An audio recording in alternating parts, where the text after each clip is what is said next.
Queridos hermanos, hemos escuchado el capítulo 16 del Evangelio de San Lucas, de los versículos 19 al 31.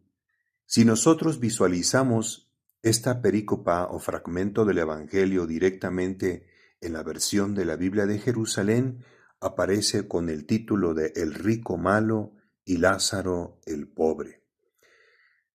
Lo primero que llama poderosamente la atención de este relato es que el rico no posee un nombre, en tanto que el pobre sí. De acuerdo a la mentalidad judía, el no tener nombre significa prácticamente no tener ser, existencia y personalidad.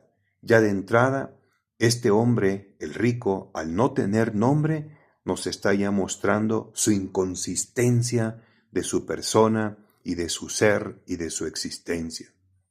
En cambio, el pobre tiene nombre, Lázaro.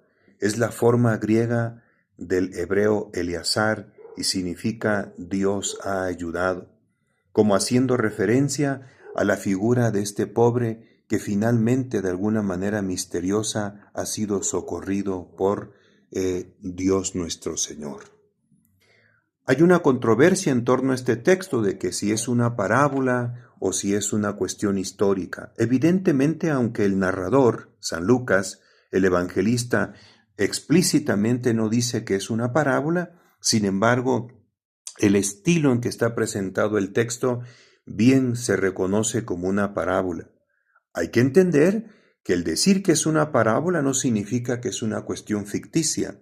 Sabemos nosotros que todas las parábolas de alguna manera fueron sacadas de experiencias reales de la historia.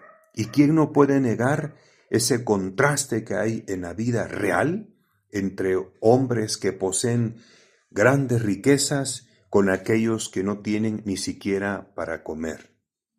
Antes de hacer la interpretación de este texto, es conveniente que nosotros lo situemos en el contexto de todo lo que nuestro Señor viene desarrollando a lo largo del Evangelio de San Lucas. El tratamiento tan especial que Jesús le da al tema de la riqueza. La sentencia que nuestro Señor pronuncia en el capítulo 16 de San Lucas, en ese versículo 13, es algo que muestra la posición que Él tiene con respecto a la riqueza o al dinero, a quien nosotros sabemos que se le llama mamón. De plano el Señor dice, no podéis servir a Dios y al dinero.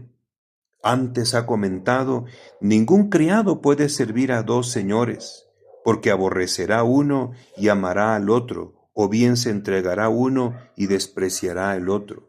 Significa que el dinero puede llegar un momento en que sustituya al mismísimo Dios vivo y verdadero, convirtiéndose indudablemente en un ídolo, en una especie de Dios ante quienes muchas personas son capaces de postrarse ante Él por el hecho de adquirir poder a través de la riqueza o los bienes materiales. Por eso la sentencia de Jesús es radical. Para Jesús no es posible vivir con grandes riquezas y adorar a Dios vivo y verdadero, porque se trata de dos realidades verdaderamente antagónicas. Por eso su sentencia es absoluta. No podéis servir a Dios y al dinero. La razón, porque nuestro Señor va a presentar esta idea a lo largo del Evangelio de San Lucas, donde podemos encontrar nosotros por qué de pronto el dinero puede convertirse en un ídolo. Atención, en el caso, por ejemplo, de aquel conflicto entre hermanos, es más importante el dinero que la cuestión fraternal. En Lucas capítulo 12, versículo del 13 al 15, Señor, aboga por mí para que mi hermano me devuelva la parte que me toca. Gracias a ese conflicto, nuestro Señor desarrolló aquella parábola de aquel hombre insensato, duro de corazón, a quien el Espíritu Santo llama necio, en Lucas capítulo 12, versículo 16 al 21. Acumuló tanta riqueza que endureció finalmente su corazón y todo terminó en la ruina. Por eso el Señor dio aquella sentencia en el capítulo 12 de San Lucas, en ese versículo 15. mirad y guardaos de toda codicia.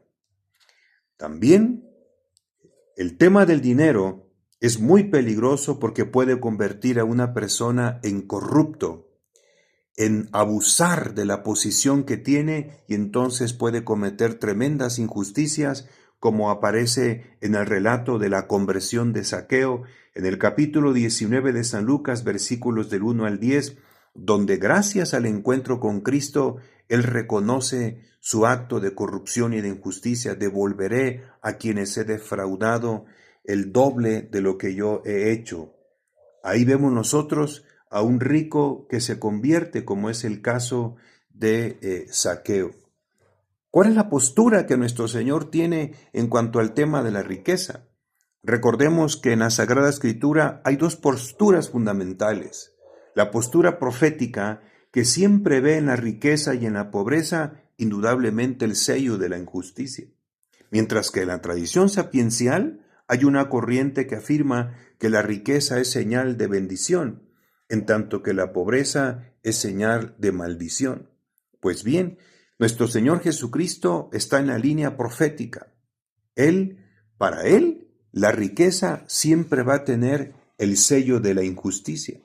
Por eso la narración que hemos escuchado hoy está situado en el contexto de ese tratamiento que Él está dando a la riqueza, porque nos está señalando de que debemos de tener mucho cuidado con ese tema, porque la riqueza se puede convertir en un ídolo, puede llevarnos a actos de corrupción, puede llevarnos a endurecimiento del corazón, a perder de vista a nuestros propios hermanos de sangre y de carne, porque por la codicia podemos nosotros romper esa relación familiar. Recordemos que en San Lucas capítulo 16 versículos del 1 hasta el 8, él lanza la parábola del administrador infiel, donde ahí señala la astucia de este hombre para jugar con el tema de la riqueza. Y el Señor dice en ese versículo 8, el Señor alabó al administrador injusto porque había obrado astutamente, pues los hijos de este mundo son más astutos que los de su generación, que los hijos de la luz. Está hablando obviamente de esa astucia que se tiene en el manejo de las riquezas. Por eso nuestro Señor en el capítulo 16 de San Lucas versículo 9 dice, yo os digo, haceos amigos con el dinero injusto. Y ahí él califica definitivamente que donde hay acumulación de bienes está siempre indudablemente el sello de la injusticia.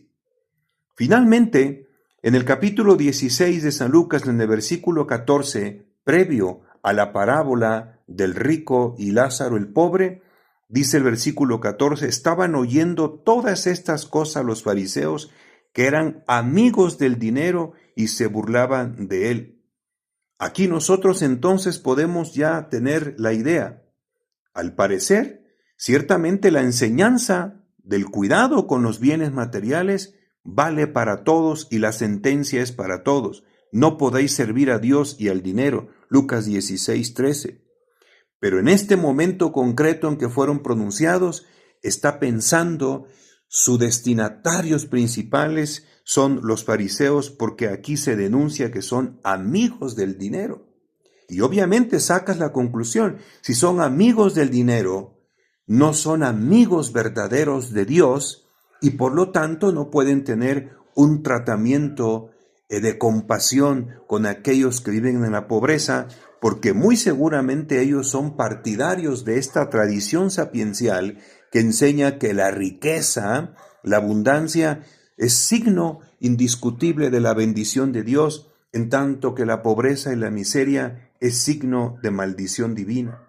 Contra ellos principalmente entonces va esta crítica que está haciendo nuestro Señor, una crítica que en algunos momentos el mismo Jesús ha dejado sorprendidos a los apóstoles cuando les ha dicho que es más fácil que un camello pase por el ojo de una aguja a que un rico entre al reino de los cielos. Lucas 18:25.